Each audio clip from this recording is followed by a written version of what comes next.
Silas ou Jorge Silas? Silas, pode ser Silas. Como é que isso começou? Esse nome? Que não era Isso o teu nome? isso começou quando eu jogava nos infantis do Sporting. Ao mesmo tempo jogava lá um jogador que era o Silas, que era brasileiro, que era um dos meus ídolos na altura, era miúdo, tinha 11 anos, 12 anos. E na altura, depois na rua, cada um dos nossos amigos escolhia um jogador e eu escolhia sempre o Silas. Depois acabou por ficar. Ficaste batizado? Sim, porque também ele era assim morenito, era parecido comigo e ia jogar também aquele típico brasileiro tecnicamente bom e eu acabei por me identificar com ele e foi sempre Silas. Ficou assim. Quando é que sentiste que o futebol ia ser, no fundo, a tua vida, até hoje? Não senti outra coisa, foi a vida toda, desde miúdo. Desde miúdo são coisas... Sim, pá, por exemplo, imagina, eu ia para a escola e ia para a escola para aí 15, 20 minutos a pé e ia com uma bola assim, uma bola dentro de um saco e ia dar toques. Ou seja, nunca a mim me passou pela cabeça não ser futebolista. Mais rápido esquecias da mochila do que da bola? A mochila esquecia muitas vezes, da bola é que nunca. Mas já pensavas que o futuro passaria por ser profissional, ser internacional?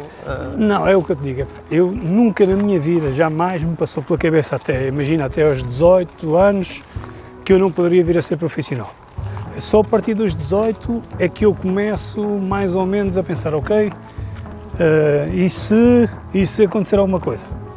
Claro que eu andei sempre a estudar, portanto eu acabei o 12º, fiz o 12º até o 12º, andei sempre a estudar, mas só aí é que eu comecei a pensar, espera aí, se eu tiver alguma lesão, se realmente não conseguir ser profissional, o que é que eu vou fazer da minha vida?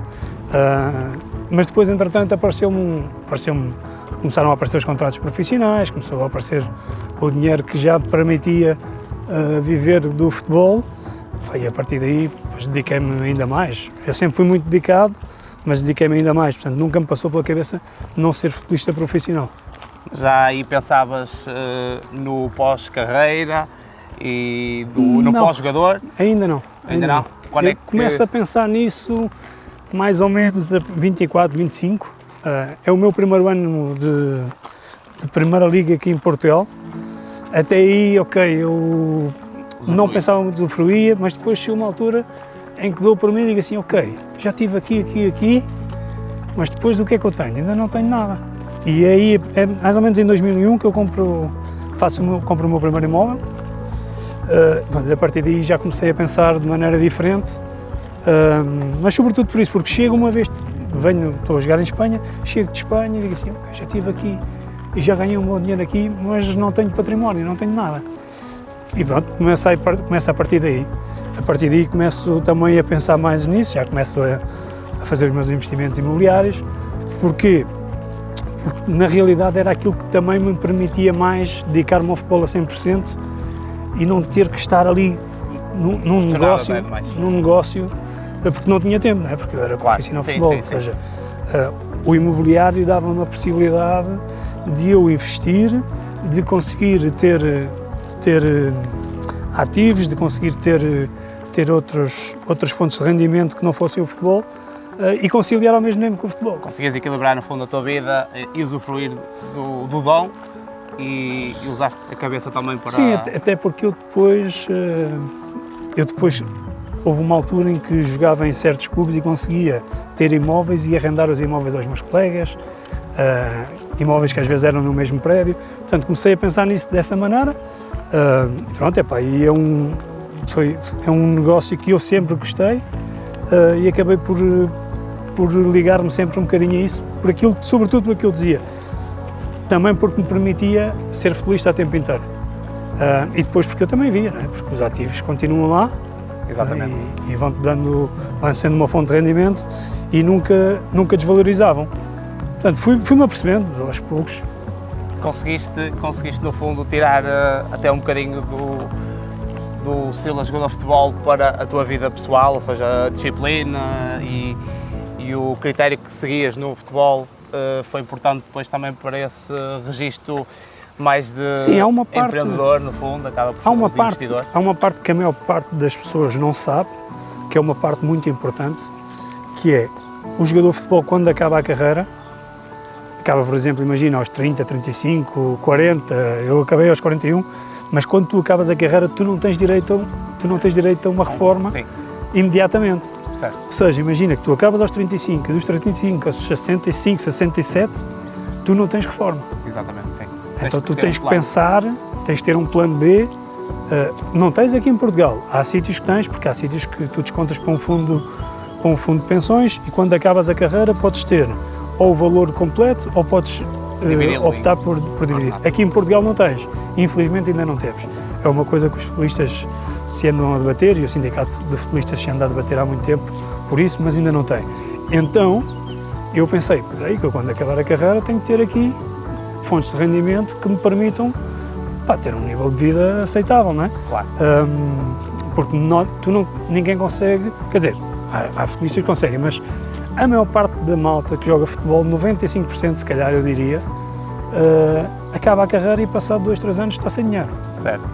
E tu, imagina, com os teus 20 e tais anos que começaste a ter uma visão mais adulta e começar a investir e tudo mais, imaginavas que depois do futebol com as mãos ia vir o futebol, com as mãos, com os pés, no fundo, ia vir o futebol mais tático, mais de treinador, mais de... Já vias aí...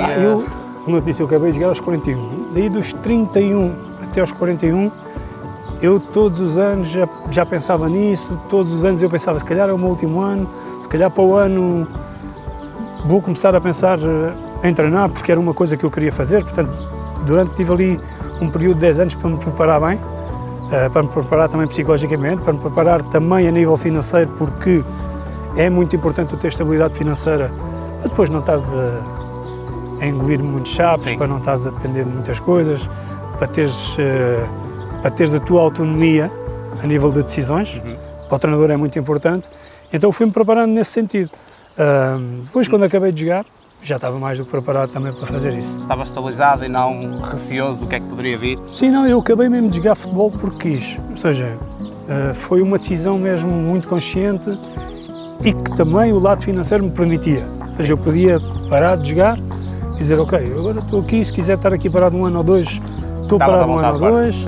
Por acaso tive sorte porque os convites me surgiram rápido, mas estava preparado para fazer isso. Sorte e acabaste por preparar no fundo para atrair a sorte. Eu quando digo sorte, digo no sentido de surgirem os convites rápido, não é? Mas claro, depois tens de estar preparado, não é? Exatamente. Nós vivemos muito do resultado e às vezes até mesmo quando ganhas vais-te embora. Eu percebo bem isso. A minha área é igual. Em pleno 2026, o que é que achas que pode ser trabalhado nos jovens jogadores de futebol que ainda não está tão bem estruturado? Eu acho que essa parte de consciencializar que a vida de futebolista é muito curta, okay? Que nem toda a gente, malta acha que toda a gente que é futebolista depois consegue viver com os rendimentos que ganhou enquanto futebolista a vida toda, mas é mentira. É o que eu digo, se calhar 5% conseguem, os outros 95% têm que se dedicar a outra coisa. Portanto, que a malta tenha também atenção à sua formação, à sua educação financeira, que eu acho que é importante. Sem dúvida. Hoje em dia há muito mais informação do que aquela que a minha geração tinha. Okay?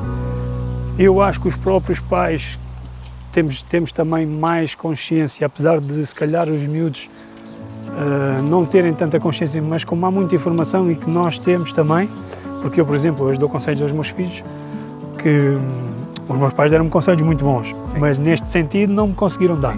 Não tinham o conhecimento que tu tens hoje como pai. Ou seja, deram-me outros valores, valores do trabalho, da disciplina. Eu hoje em dia já consigo dar alguns conselhos a mais aos meus filhos do que aqueles que me deram a mim. Mas também por isso, porque já tenho esta experiência, a experiência do investimento, a experiência de ser empreendedor, a experiência de conseguir já há muitos anos que ando a investir em imóveis, por exemplo. Eu invisto em imóveis, invisto em mais algumas coisas também, mas agora no caso do imobiliário é aquele que eu acho que é mais seguro e que ao mesmo tempo, como eu dizia há pouco, nos permite não nos desviarmos daquilo que é a nossa carreira de futebolista. E estamos a falar no sentido de seres futebolista, ou seres um desportista de alto rendimento. Nesse sentido, o imobiliário dá-te uma segurança muito grande e não te traz a chatice, assim por dizer, não é? De ter que estar constantemente em cima do negócio, como outro negócio qualquer, porque eu já tive outros negócios que tinha que estar sempre pendente daquilo. Lá. Fisicamente, pá, muitas situações diárias que tu tens que resolver. No imobiliário não, pode ligar uma ou outra vez um inquilino, por exemplo. Mas não é todos os dias, não tens que colocar sempre claro. Portanto, nesse sentido, eu acho que é um investimento muito seguro e eu, por exemplo, aconselho os meus filhos a investirem também muito cedo. Claro que lá está, eles já têm a experiência do pai e o pai... Certo. O pai já sabe o que é até o pós-carreira. Claro. E já então, consegue-se aconselhar. Ou seja, mas eu olhando, por exemplo, para eles, eu acho que eu era mais consciente nesse sentido do que eles são. O que é que eles têm? Têm-me a mim. E tu não tinhas o Silas que não os deixo fugirem muito do caminho. Não estão em fora de jogo, portanto. Sim, não, mais ou menos é isso. Achas que uma decisão que eles tomem agora menos boa seja menos, ou melhor, o resultado seja menos positivo?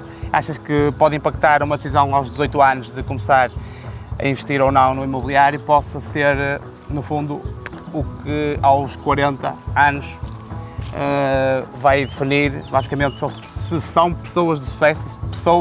Quando digo pessoas de sucesso, não é um jogador de sucesso, nem é uma boa pessoa, sim, mas sim alguém que vale a pena ter por perto. Achas que agora é o momento, com 18, 20 anos?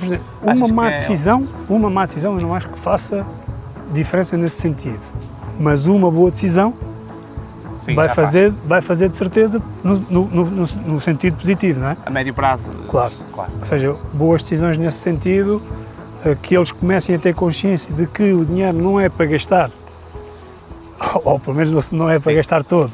Exatamente. Que há dinheiro para gastar, há dinheiro para investir, há dinheiro para guardar.